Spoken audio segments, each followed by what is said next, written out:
এই যে বিজেপি বারবার করে ফোকাস করছে যে পিতৃপক্ষকে অশুভ বলে মনে করা হয়, সেই পিতৃপক্ষে মমতা বন্দ্যোপাধ্যায় পুজো উদ্বোধন করে দিলেন এবং মমতা বন্দ্যোপাধ্যায় নিজের মতন করে একটা বক্তব্য দিলেন যে আমি মূর্তি উন্মোচন করিনি, আমি শুধু পুজোটা উদ্বোধন করতে এসেছি, এই ইত্যাদি ইত্যাদি এই বক্তব্য দিলেন।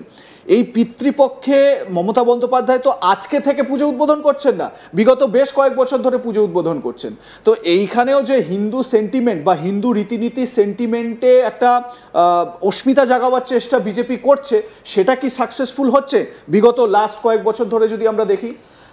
দেখো, পলিটিক্যালি বিজেপি এটাকে অন্যভাবে মমতা বন্দ্যোপাধ্যায়ের উপর একটা যখন অন্য ইস্যুগুলোতে তারা তাদের অস্ত্র ভোঁতা হয়ে যাচ্ছে, সেক্ষেত্রে এই হিন্দুত্বের এই জিগিরটাকে তারা তুলতে চাইছে, হিন্দুদের কাছে তারা একটা বার্তা দিতে চাইছে যে যে এখনো পর্যন্ত মহালয়ার আগে তিনি দুর্গা মন্দিরে পৌঁছে যাচ্ছেন, তিনি পিতৃপক্ষকে মানছেন না। দেখো, এটা এখন রাজ্যের মানুষ এটাকে কতটা নিচ্ছে সেটা আগামী দিনে ইলেকশনে বলবে। কিন্তু একটা কথা তো ঠিক, মমতা বন্দ্যোপাধ্যায় বিজেপির থেকে দুর্গা পুজোয় যে 100 গুণ 1000 গুণ এগিয়ে এবং সেই শূন্যতাটা বিজেপিকে পূরণ করতে পারছে না, যার ফলে তারা এই ইস্যুটাকে সামনে আনতে হচ্ছে। বেশ সুজয়, আমি আবারও তোমার সঙ্গে আলোচনায় আসব, তবে এই মুহূর্তে অন্য আরেকটি বিষয় নিয়ে আলোচনা করতে হবে, মানে এই পুজো রিলেটেডই। মমতা বন্দ্যোপাধ্যায়, যেরকম সুজয় বললেন যে মমতা বন্দ্যোপাধ্যায় তিনি একাই 3-3.5 হাজার পুজোর উদ্বোধন করছেন, সশরীরে গিয়ে, ভার্চুয়ালি গিয়ে।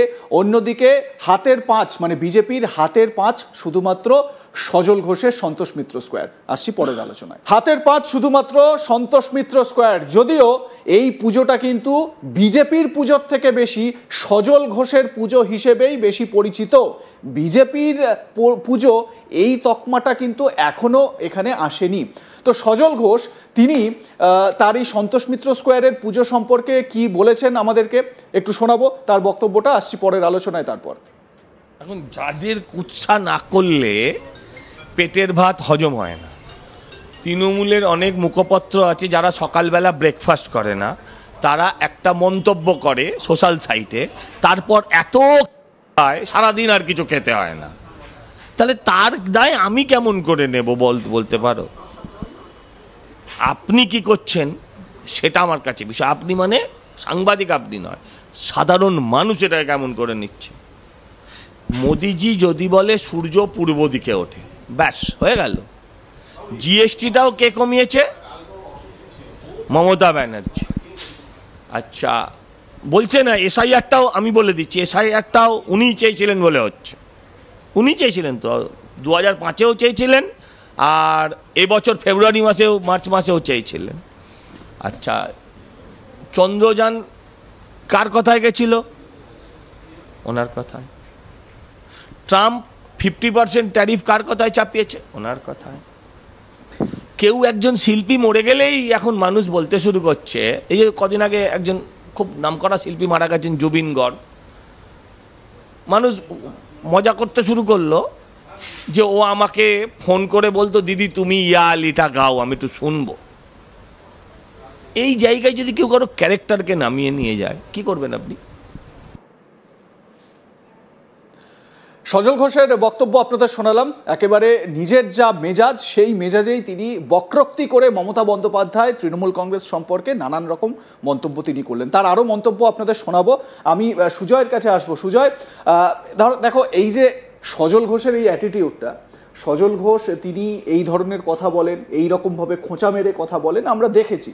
সজল ঘোষের পুজোতে প্রত্যেক বছর কিন্তু এত মানুষের ঢল নামে, প্রচুর মানুষের ঢল নামে সেখানে। এবং কলকাতার এই যে তৃণমূল নেতাদের যে পুজোগুলো, সুরুচি সংঘ থেকে শুরু করে, তারপরে চেতলা অগ্রণীর পুজো বা অন্যান্য যে পুজোগুলো যেগুলো তৃণমূল নেতারা করেন, দেবাশিস কুমারের পুজো, এই পুজোগুলোয় যা ভিড়, সেই ভিড়কে একা টেক্কা দিয়ে যান সজল ঘোষ সন্তোষ মিত্র স্কোয়ারের পুজোর। আর সন্তোষ মিত্র স্কোয়ারের পুজোর একটা বরাবরের টান কিন্তু মানুষের মধ্যে লক্ষ্য করা যায়।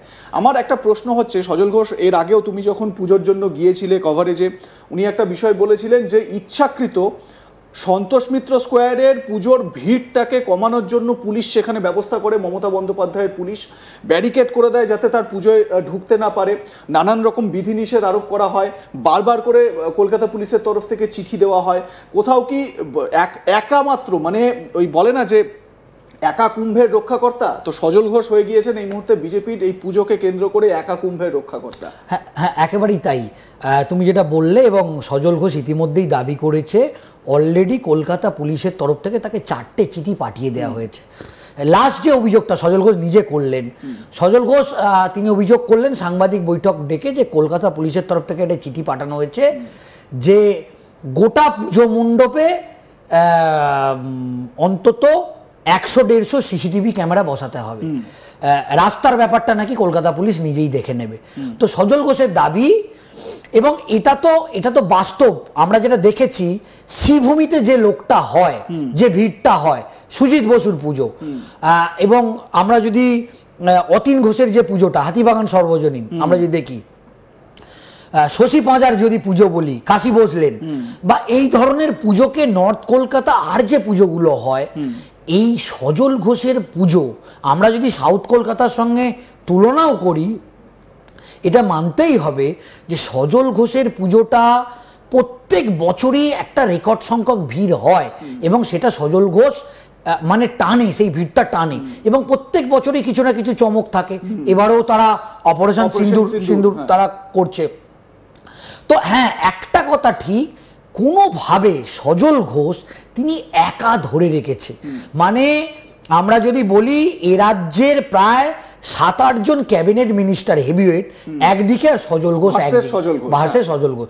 কিন্তু হ্যাঁ, সজল ঘোষ কিন্তু এই 8 জন মন্ত্রী যারা পুজো করে, হেভিওয়েট পুজো করে, সজল ঘোষ কিন্তু কোনো ক্যাবিনেট মিনিস্টার নয়, একজন কাউন্সিলর হয়েও কিন্তু সেটা একা চোখে চোখ রেখে লড়াই করার, মানে তিনি প্রত্যেক বছর সেই থিমগুলো করে, এবং তিনি ভাবেন বা তিনি যেভাবেই হোক তিনি করে, তিনি কিন্তু লড়াইটা একা চালিয়ে যাচ্ছেন। এবং আমরা দেখছি যে বিগত 2-3 বছর বিরোধী দলনেতা শুভেন্দু অধিকারী থেকে শুরু করে সুকান্ত মজুমদার, এবং তারা পুজোর সময় যায় এবং সজল ঘোষকে ঘুরপথে একটা সাপোর্ট দেওয়ার চেষ্টা করে। এবং আমরা দেখছি যে অমিত শাহ গতবারে পুজো উদ্বোধন করেছে, এবারেও তিনি আসতে পারেন বলে খবর, এখনো পর্যন্ত ডেট চূড়ান্ত হয়নি। তবে হ্যাঁ, সজল ঘোষ একা ধরে রেখেছে, কিন্তু এই লড়াইটা একা ও কতদিন করবে? হ্যাঁ, মানে বড় প্রশ্ন যে অমিত শাহ শুধুমাত্র সজল ঘোষের পুজো উদ্বোধন করছেন, ইজেডসিসির পুজো উদ্বোধন করছেন। খুব ভালো লাগতো, কম্পিটিশনটা মানে টাফ ফাইট হতো যদি অমিত শাহ আরো 100-200 পুজো বা কলকাতার নামি দামি বেশ কয়েকটা পুজো এবং ভার্চুয়ালি বেশ কিছু পুজোর উদ্বোধন করতেন। আমরা এই আলোচনা চালিয়ে নিয়ে যাব। দেবাংশু ভট্টাচার্য, তৃণমূল নেতা, তিনি এই প্রসঙ্গে বলতে গিয়ে তার মতামত আমরা জানার চেষ্টা করেছিলাম।